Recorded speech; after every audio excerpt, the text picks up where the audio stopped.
Olá, São José. Olá, temos de ouvir. Isto é mesmo a rádio. Meu Deus, que máximo. Este é o Poder Público, a semana em debate pela secção de política do Público. São José Almeida, Leonete Botelho, Sónia Sapage. Eu sou a Helena Pereira e vou estar a conduzir o Poder Público esta sexta-feira, dia 6 de outubro. Esta foi uma semana importante em que o país celebrou o 5 de outubro, com vários recados sobre a democracia. Uma semana em que António Costa levantou o véu sobre as grandes apostas no Orçamento de Estado para 2024 e também em que vimos o PSD mudar de posição sobre a carreira dos professores. Luís Montenegro quer que todos os anos de serviço congelados voltem a contar e propõe até a devolução faseada em 5 anos. São José Almeida, tu participas hoje desta conversa à distância, mas gostava de ouvir em primeiro lugar. Marcelo Rebelo de Sousa pediu no discurso do 5 de outubro reformas a sério, contra a inércia e para evitar pântanos. Achas que foi dramático demais dizer que essas reformas vão acontecer a bem ou ao mal e também ao comparar o atual período que vivemos com o fim da Primeira República? eu não acho que seja exagerado. Agora, o que penso é que os alertas do Presidente têm que ser contextualizados na forma correta como ele os contextualizou. Ou seja, nós vivemos uma época em que a democracia representativa está a ser pressionada por movimentos de radicalização do discurso político e da prática política, extremismos de formas de democracia direta, põem em causa a própria representatividade da democracia. E daí o paralelo histórico que ele faz com o fim da Primeira República. Porque isto não é um problema só em Portugal, é um problema a nível mundial de todas as democracias. O risco da sua subversão. Nós já temos alguns regimes democráticos, ou que eram democráticos e até na União Europeia, que hoje são caracterizadas e assumem-se como democracias liberais. Ou seja, em que o que é a democracia liberal?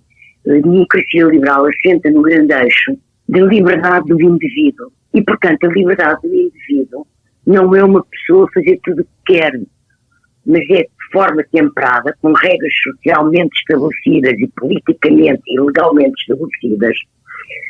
Se viverem em regimes representativos, de poder político representativo eleito, e, ao mesmo tempo, são comunidades de respeito e tolerância pelo outro, com debate político, com espaço para o diferente, para a opinião diferente, para o diálogo.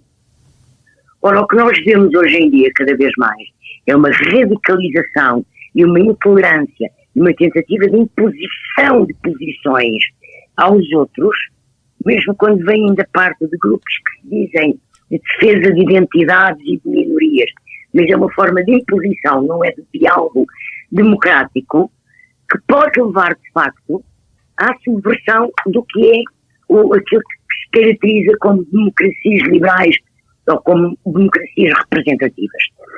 E é nesse sentido que eu acho que o discurso do Presidente é muito importante, porque ele não estava a falar para hoje, aqui, agora, das greves destes ou das greves daquele.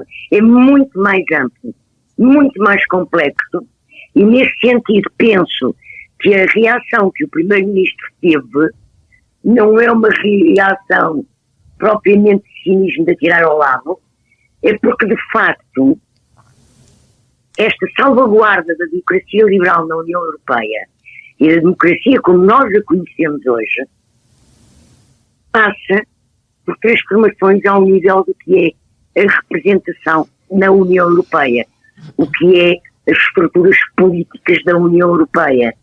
Pois, António Costa estava de partida para uma reunião. Estava de partida para uma reunião, precisamente, ia debater essa questão, porque é óbvio que se vamos alargar a outros países, alguns dos quais muitíssimo mais populosos do que muitos dos países da atual União Europeia, como é o caso da Ucrânia, e com o peso da agricultura da Ucrânia, que eu penso que é maior que o da França, as estruturas de representatividade e de democraticidade interna na União Europeia têm que, de facto, começar a mudar. E não é só pelo alargamento da União Europeia, é porque eu estava a dizer ao início, que é esta alteração do discurso político, da pressão de formas de democracia direta, intransigentes, radicais, que estão a subverter, até porque são autoritárias, não aceitam, não são intransigentes, que pode pôr em causa o que é a democracia como a conhecemos. Uhum. Deixa-me só acrescentar uma coisa, porque neste aspecto eu acho que os discursos tanto de Moedas como do Presidente da República se tocaram, que o Presidente da Câmara de Lisboa também pediu moderação e bom senso, falou muito nisso na parte final do discurso, e eu acho que aí os dois quase comunicavam um com o outro. Sónia, mas isso esta coisa que está a haver, a questão do clima é muito, muito importante. Mas estes métodos de atuação destes grupos de extrema-esquerda radicais, esta luta pelo clima, completamente loucos, houve toda a vida houve protestos. Eu tinha 14 anos quando foi o 25 de Abril, vi todos os radicais e todos os esquerdistas que havia na altura, e eu fiz também protestos doidos. Que na altura, dos jovens que não os façam. Não, pronto, em todas as épocas já há isso, não é? E nós até, o Portugal é um país virgem nisso, nós até tivemos um movimento terrorista, é preciso ter isso em conta, não é? Pronto. Agora, esta coisa doida de 2 miúdos se pendurarem num viaduto da segunda circular, quer dizer, eu acho que tem que haver aqui assim algum bom senso. Mas por acaso a mim não me faz tanta confusão o radicalismo de alguns protestos. Faz mais confusão o radicalismo confusão. O que me faz mais confusão é o radicalismo das opiniões e dos Sim, discursos. Com certeza. Mas eu, estão presentes em toda a hora, em todo o momento, na Assembleia, fora da Assembleia. Deixa-me dizer uma coisa. Eu falo disto porque um daqueles miúdos podia ter morrido. Uma pessoa se pendura no viaduto da segunda circular. Sim, houve em Tiananmen também podia ter morrido. Sim, faz parte dos... 25 de Abril podia ter morrido alguém. Claro. Sim, está bem. Eu percebo a tua preocupação, mas eu acho que ele também não se estava só a referir aos protestos. Não estava de todo. Pois. Não era aos protestos. Leonete, eu gostava de perceber quando... Não, espera lá, deixa-me lá acabar, que eu estou longe e às vezes pode não se perceber as coisas. O discurso do Presidente era claramente para a questão do radicalismo, tipo redes sociais, tipo este discurso radicalizado de extrema esquerda e de extrema direita, que põe em causa a democracia liberal. Uhum. Mas como falaste do caso do Moedas, eu derivei para os protestos do clima, mas pronto. Mas há outra dúvida que eu tenho, Leonete. Esta perguntava-te a ti. Quando o Marcelo Rebelo de Sousa fala de reformas que são necessárias fazer, achas que está a falar no geral ou a pensar em coisas concretas como o estado da saúde em Portugal, da educação ou outras áreas? Eu desta vez discordo em absoluto, ou quase totalmente da São José. Eu li o discurso do Presidente, não no essencial, mas nesta parte dos radicalismos. Eu li o discurso do Presidente, aliás, este tema no Presidente da República é tudo menos novo. Ele falou da reforma das instituições no momento da tomada de posse. E foi falando ao longo dos anos. Ele falou e fez grande foco da necessidade de reforma das instituições. Quando, por exemplo, estávamos na era da chamada geringonça e começaram a sair outros movimentos inorgânicos e com ligações à direita e à extrema-direita, e ele falou das reformas das instituições perante o SES, ele falou da reforma das instituições sempre. E quando fala da reforma das instituições, também fala da saúde, e já o fez perante o Ministro da Saúde, no Congresso das Misericórdias, a pedir reforma das instituições e na própria saúde, também o defenderá, mas é muito mais profundo do que isso. Ele fê-lo agora, por exemplo, há 15 dias, nas Nações Unidas, presididas pelo seu grande amigo António Guterres, e disse o mesmo, que ou as instituições se reformam ou vão reformar-se a mal, com rupturas. Ele é até historicamente, já nem vou voltar ao passado, mas quer dizer, é um homem que defende reformas e não rupturas. E o que ele disse ontem voltou a dizer o mesmo, ou as instituições se reformam, ou vai haver rupturas e, portanto, vão reformar-se a mal. E isto tem a ver com tudo o que ele disse, tem a ver com as comunidades a que pertencemos, desde a CPLP, à NATO, à União Europeia, tem a ver, e ele citou os temas em que se quis focar também, com o clima, com a energia, com a inteligência artificial, portanto, falou disso tudo. Mas ele preocupa-se com as instituições em si, com a falta de capacidade que elas têm de responder às novas realidades. E o que é que isso promove, na sua opinião, e provavelmente eu concordo com ele, é o radicalismos, porque quem não se sente representado nessas instituições vai criar formas de se fazer ouvir ao lado. E é disto que se trata. É muito mais... E ele falou muito nos jovens, no reconhecimento da necessidade de trazer minorias e jovens para dentro das instituições. E é muito isto que se trata, não é? Porque o que vai acontecendo se não nos fazemos ouvir aqui, vamos nos fazer ouvir ali. E se não nos ouvem quando falamos a uma voz normal, vamos falar mais alto. Na rua e com outros tipos de atitudes. Exato. E não necessariamente, se nós olharmos para todos os plenários hoje em dia, nós ouvimos discursos radicais dentro do Parlamento. E já não falo só do Chega, porque depois o nível do tom e do debate eleva-se e as discussões tornam-se elas todas muito mais radicais. E, portanto, acho que e a reforma, por exemplo, já agora deixa-me só falar disto, que é a reforma do sistema político em Portugal, que é uma reforma adiada há 25 anos, sensivelmente, desde a mudança da Constituição, da grande mudança, os círculos uninominais que estão previstos na Constituição, eleição. A redução do número de deputados que está prevista na Constituição, a regionalização que está prevista já na Constituição. Quer dizer, há uma data de coisas que, e ainda esta semana a Iniciativa Liberal apresentou uma proposta de alteração do sistema político que mostra que quem é que sai prejudicado com essas reformas que estão previstas? São os dois maiores partidos e por isso não as fazem. Não querem falar nisso. E são os únicos que as podem fazer. E, portanto, é este um alerta mais de fundo, mais profundo que o Presidente deixou ontem, na minha perspectiva. Por enquanto são os únicos que as podem fazer, porque se esboroar ainda mais o Parlamento, deixam de ser. Claro, porque vai-se esboroando, como aliás estamos a ver, e falámos disso na semana passada também em relação à Madeira, porque lá está, porque as pessoas deixam de se rever nos grandes blocos, naquilo que é mais do mesmo e o de sempre, e começam a ir para as franjas. Isto é política personalizada. É uma lei natural, já. É uma lei natural. Continuando a falar de temas que dividem, Sónia, as comemorações oficiais dos 50 anos do 25 de Abril não vão assinalar o 25 de Novembro e neste 5 de Outubro o autarca de Lisboa, Carlos Moedas, anunciou que a Câmara vai comemorar o 25 de Novembro a partir deste ano, porque todas as datas são importantes. Como é que viste esta iniciativa de Moedas e já agora como é que viste a decisão da Comissão Oficial de não assinalar o 25 de Novembro? Eu penso que apesar de tudo eles assinalam com os debates ou umas pequenas coisas, mas não, no essencial não é o que Carlos Moedas gostaria que se fizesse. Quando eu há bocadinho referi que ele pediu moderação, bom senso, ele falou também em trabalharmos todos juntos, com todos os partidos, o discurso dele foi esse, mas depois verdadeiramente a grande proposta que ele deixou no discurso dele ontem é o contrário disso tudo, não é? Porque apesar de tudo não é consensual e nunca foi consensual.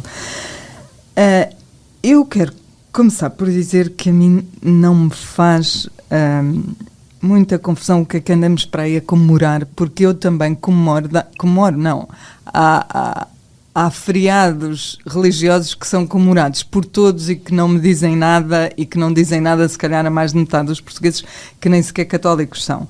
Portanto, independentemente disso, eu acho que as movimentações militares ou o golpe frustrado, quer que a gente queira chamar ao 25 de Novembro, não é comparável ao 25 de Abril. Há poucas datas na história de um país como o 25 de Abril. E, portanto, se nós vamos comemorá-las todas.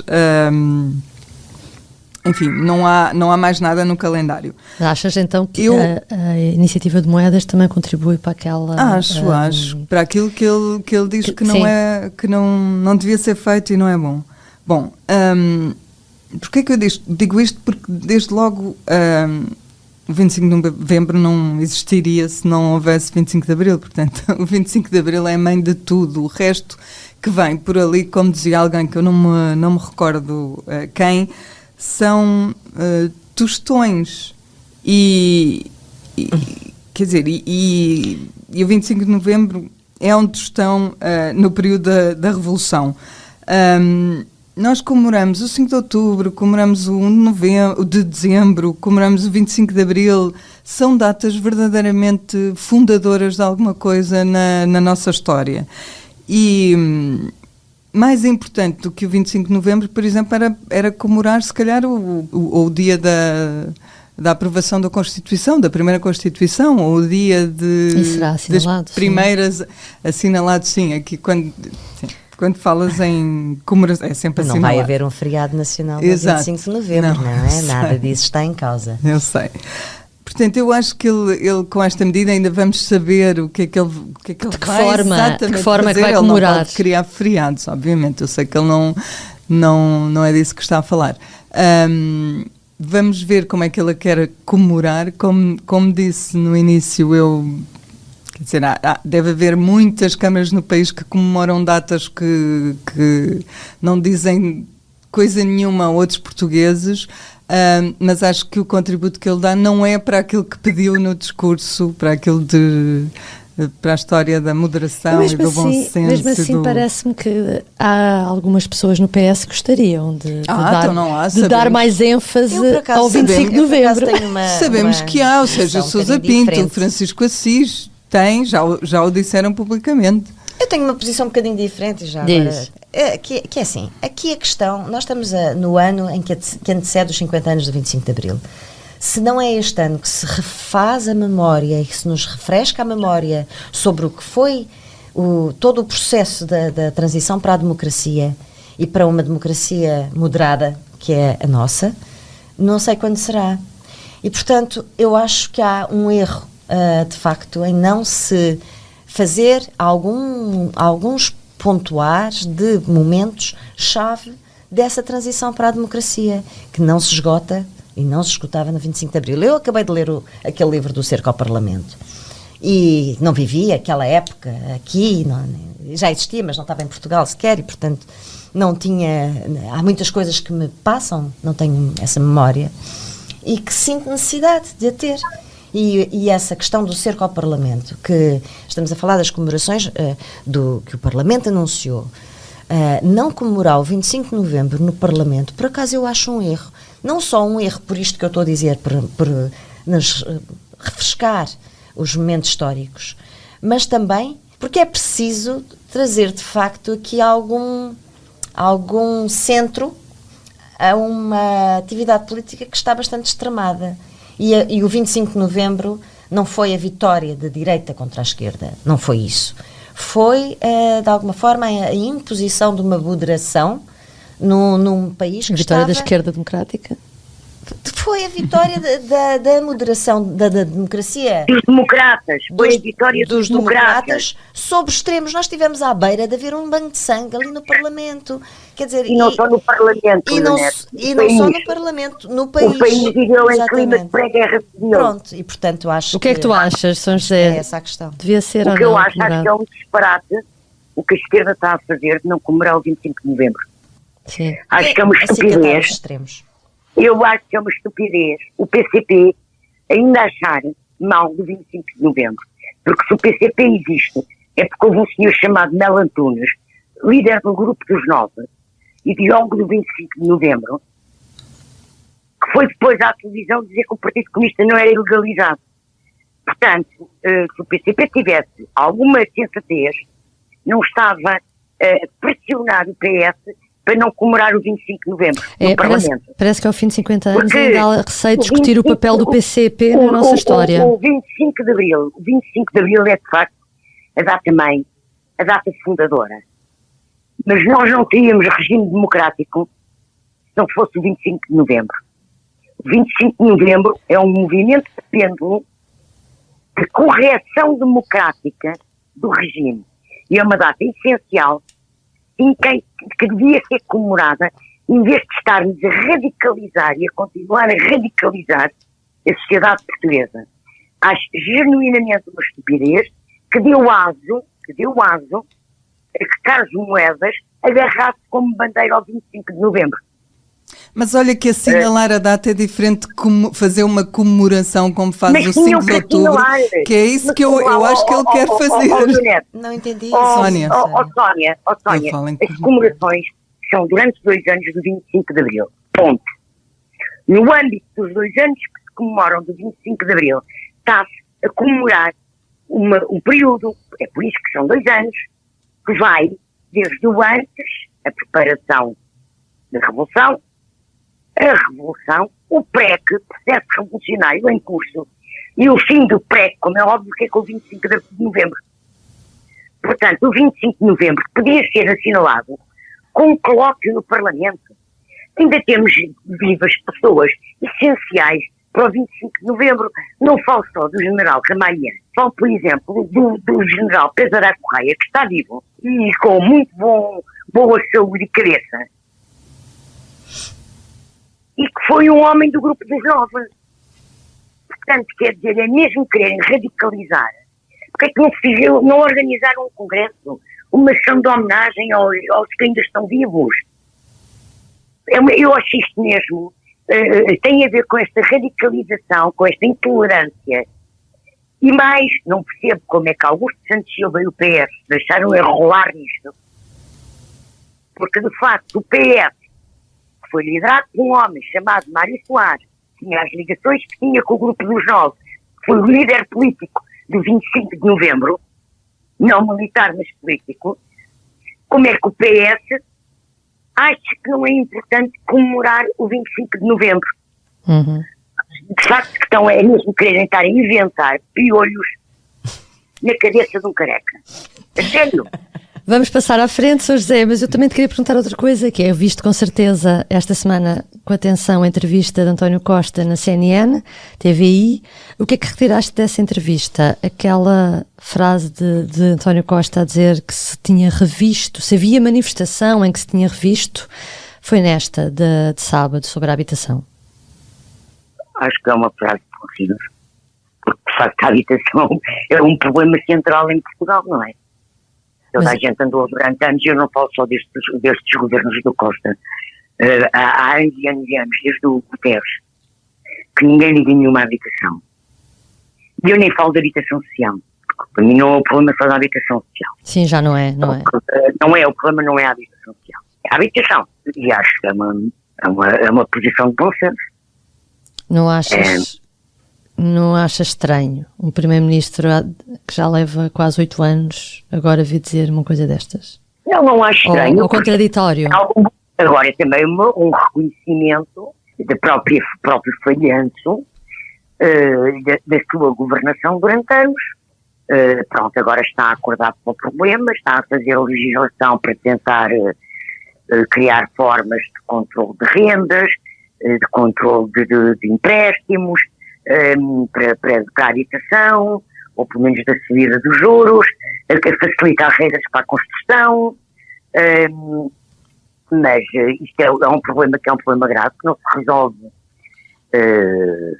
rapidamente, e portanto temo que vamos ver que medidas é que vem agora no Orçamento do Estado, não é?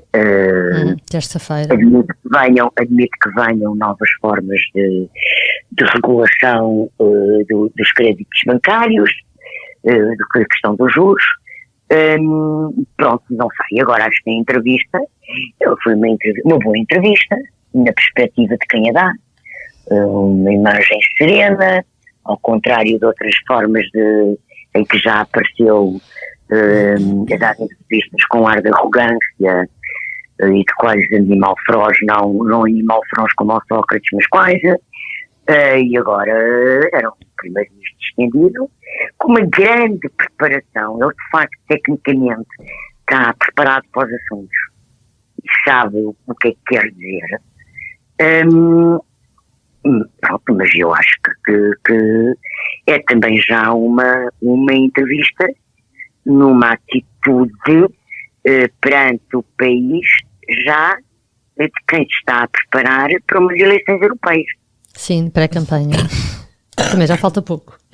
Bom, por fim, gostava ainda de ir ao PSD, porque esta semana houve uma novidade, ao fim de anos, para não dizer uma década, desde os cortes, quase, da Troika, o PSD mudou de posição, anunciou que está ao lado dos professores, vem defender a devolução do tempo integral de serviço que havia sido congelado. Leonete, ficaste surpreendida? Como tu própria escreveste numa prova dos factos, o PSD defendeu a recuperação integral do tempo de serviço no tempo de Rui Rio e só recuou porque o Primeiro-Ministro ameaçou demitir-se. Portanto, não é a primeira vez que o PSD defende isto. Era Rui Rio, é verdade. E também é verdade que... Recuou a determinada altura. Também é verdade que em fevereiro deste ano, Luís Montenegro, numa entrevista à SIC Notícias, dizia que o princípio basilar da política remuneratória da administração pública é que haja equidade e igualdade. Pelo que todos os funcionários públicos que tiveram as carreiras congeladas deviam vê-las descongeladas por igual. E agora, aqui sim, há uma mudança Dá-se um pontapé de posição. nessa posição. Eu não acho, eu acho que só não muda quem as pedras é que não mudam. E se calhar mesmo assim mudam, ao longo é de mais tempo. Portanto, a mudança não só é uma lei natural da vida, como é um sinal de inteligência quando se encontram argumentos mais eficazes e, portanto, não vejo nenhum mal na mudança, não acho que isto seja uma incoerência. O que eu acho é que há uma falta de explicação dessa mudança, da parte de Luís Montenegro, que inclusive teve a oportunidade de escrever um artigo de opinião no Público, que supostamente eu esperava que seria para explicar. Também fui ler para ver qual era a explicação. Para explicar essa mudança e não a vejo. Não vejo essa explicação. E, portanto, aí é que acho que há uma falha. E assim fica a parecer uma coisa que até pode não ser, mas é o que parece. E em política a gente sabe que o que parece é piscar o olho aos professores. Eu também acho que que a escola pública, e sobretudo depois da pandemia, está ainda com graves problemas de recuperação de aprendizagens, para já não falarmos da falta de professores e de todas essas coisas. Portanto, haveria aqui margem para explicar esta mudança de posição, que é sua, em relação a uma entrevista que deu há 6 meses ou 7 atrás. E aí é que falha a explicação. Sónia, achas que foi eleitoralista? Um bocadinho na sequência do que disse a Leonete, não é? Pescar o olho a um eleitorado que neste caso é os professores e acaba por deixar de fora outros que estão na mesma situação e que também viram as carreiras congeladas. Ele não muda propriamente de posição, lá está, em relação ao que o PSD de Rui Rio defendia, porque o PSD chegou a fazer uma proposta no Parlamento. Muda sim em relação ao PSD dele, de Passos Coelho, que era, sabemos nós, onde ele estava integrado na altura. Mas ele nunca tinha apresentado propostas neste sentido. Agora, o que mudou muito foram as circunstâncias políticas, e quando Rui Rio faz aquela proposta era consequente. Ou seja, se os partidos todos tivessem aprovado, se tivesse havido uma coligação que na altura nós chamávamos coligação negativa, os partidos todos a juntarem-se contra um governo que era minoritário, porque na altura o PS tinha um governo minoritário, se isso acontecesse, a proposta tinha passado. Pois. E Rui Rio não foi capaz de dar esse passo. E nós nunca saberemos se Luís Montenegro seria capaz de o dar. Mas, Sónia, deixa-me só recordar.